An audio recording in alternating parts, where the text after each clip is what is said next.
አላህ ስል ገና አታሳልፉት እስኪ ሊላሂ ተዓላ ስለ አላህ ሲወራ ከምንም በላይ ደስተኞች ልንሆንና ቪዲዮውን ሙሉ በቻልነው አቅም ሶብር አድርገን ሶብር የሚባለው ነገር እንዴት ነው እዚህ ጋር ሊቀለን የሚችለው ስለ አላህ እየተወራ ማለት ነው።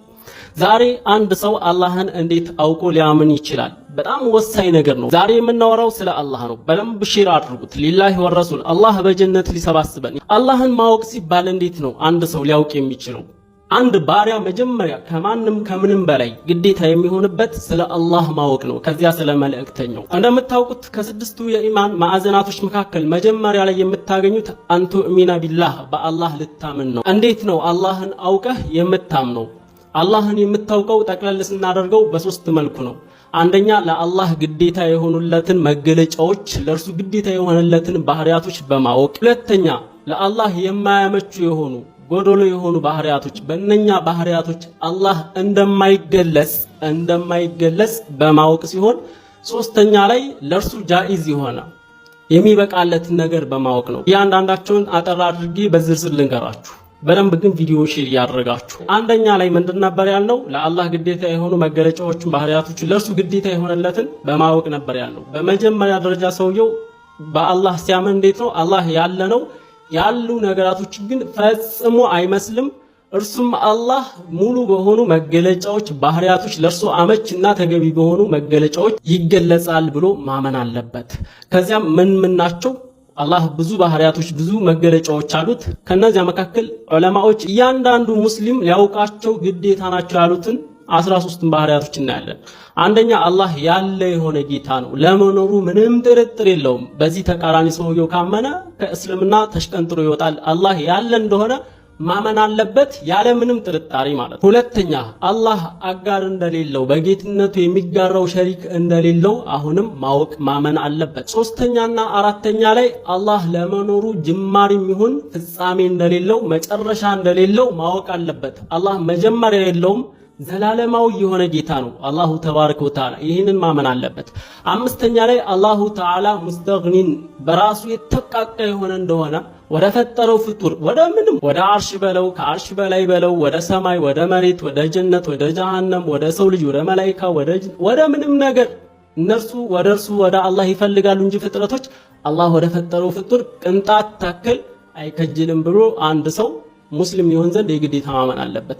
ሌላው ስድስተኛ ላይ አላህ ቻይ እንደሆነ ማወቅ አለበት። ሰባተኛ ላይ አላህ በፍላጎቱ የሚሰራ ጌታ እንደሆነ እርሱ የፈለገው ነገር ሁሉ እንደሚገኝ ያልፈለገው ነገር ደግሞ እንደማይገኝ ማመን አለበት። ስምንተኛ አላህ አዋቂ እንደሆነ ማወቅ ማመን አለበት። ዘጠነኛ አላህ ሰሚ እንደሆነ አሁንም ማወቅ አለበት። መስማቱ እንደኛ በጆሮ እንዳልሆነ በሌላ በመሳሪያ ምናምን እንዳልሆነ አላህ መስማት በሚባለው ባህሪው እንደሚሰማ ማወቅ አለበት። አስረኛ አላህ ተመልካች እንደሆነ እንደሚያይ ማወቅ አለበት። ማየቱ ግን እንደ ፍጥረታቶች እንዳልሆነ እኛ ልክ ስናይ አሁን አይን ያስፈልገናል፣ የአይን ብሌን ምናምን ከሌለ ማየት አንችልም። አላህ ወደ ምንም መሳሪያ ሳይፈልግ ወደ አይን ብሌን ሳይፈልግ ተመልካች እንደሆነ ማወቅ ማመን አለበት።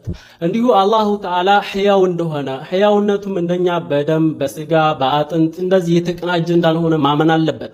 አላህ ተናጋሪ እንደሆነ ንግግሩ ግን እንደኛ በቋንቋ በድምጽ በሐርፍ ቀናጀ እንዳልሆነ አሁንም የፍጥረታቶችን እንደማይመስል ማመን አለበት። ሌላውና የመጨረሻው ይህ ብቻ ነው እያልኩ አይደለም፣ ግን የግዴታ እነኚህ ማወቅ አንድ ሰው አለበት አላህን አወቀ ሊባል ዘንድ እና የመጨረሻው 13ኛው ባህሪ አላሁ ተዓላ ቢአይ ወጅህን ሚነል ውጁህ በምንም አይነት መልኩ ፍጥረቶችን እንደማይመስል መህማ ተሰወርተ ቢባሊክ ፈላሁ ላ ይሽቢሁ ዛሊክ የፈለግከውን ያክል በልብህ ብትስል ብታንሰላስል ያ የሳልከው ነገር ፍጹም አላህን አይመስልም ብለህ ማመንና ማወቅ አለበት ማለት ነው አንድ ሰው። ሁለተኛ ላይ እየጠቀስነው በአላህ ላይ የማያመቹ ሙስተሂል የሆኑ ባህሪያቶችን ጎድሎ ባህሪያቶችን በእነርሱ እንደማይገለጽ ማወቅ አለበት ያልነው የእስካሁኖቹ ተቃራኒ በአላህ ላይ አያመቹም። ለምሳሌ ለአላህ አጋር መኖር፣ ለአላህ ጅማሬ ወይም መጨረሻ መኖር፣ ወደ ፍጥረት መፈለግ፣ ቻይ አለመሆን፣ አዋቂ አለመሆን እነኚህ በአላህ ላይ የማያመቹ ጎድሎ የሆኑ አላህ የማይገለጽባቸው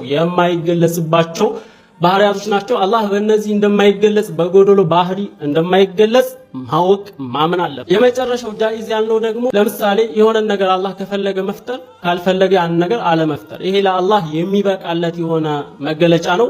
ጥንቃቄ እናድርግ ወንድም እህቶች። አሁን በዘመናችን አንዳንዶች አላህን በቦታ በአካል የሚገልጹ እግር አለው እጅ አለው በጣም በሚያሳዝን ሁኔታ ልክ የሰው ልጅ ያለው ነገር ሁሉ ለአላህም አለው ብለው የሚያምኑ ሙስሊሞች ነን የሚሉ ሰዎች መጥተዋል። ከነኚህ ሰዎች መጠንቀቅ አለብን። እኛ የምንገዛው ለሁሉም ነገር ፈጣሪ የሆነውን የሁሉም ነገር አስገኝ የሆነውን ምንንም የማይመስለውን ኃያሉን ጌታ አላህን ነው። አላህን ማወቅ ሲባል ልክ ፍጥረቶችን እንደምናውቀው በአእምሯችን ስለን አካበን ወፍር ነው፣ ቀጭን ነው፣ ቀይ ነው፣ ጥቁር ነው፣ ረጅም ነው፣ አጭር ነው ይህንን ይመስላል ብለን ሳይሆን እስካሁን የዘረዘርናቸውን በማወቅ ነው አላህን ማወቅ የሚሆነው። በአንድ ባሪያ ላይ ደግሞ የመጀመሪያ ከሁሉም በፊት መቀደም ከማንም ከምንም በፊት ማወቅ ያለበት ስለ ጌታው ስለ አላህ ነው። ይህን ቪዲዮ በደንብ ሼር በማድረግ ኢንሻአላህ ለሁሉም ተደራሽ ብታደርጉ አላህ ይዘንላችሁና በዚህ መልካም ስራችን አላህ ምናልባት ጀነትን የሚያስደስተን ነገር ሊወፍቀን ይችላል። ወቢላሂ ተውፊቅ ወሰላሙ አለይኩም ወራህመቱላሂ ወበረካቱሁ።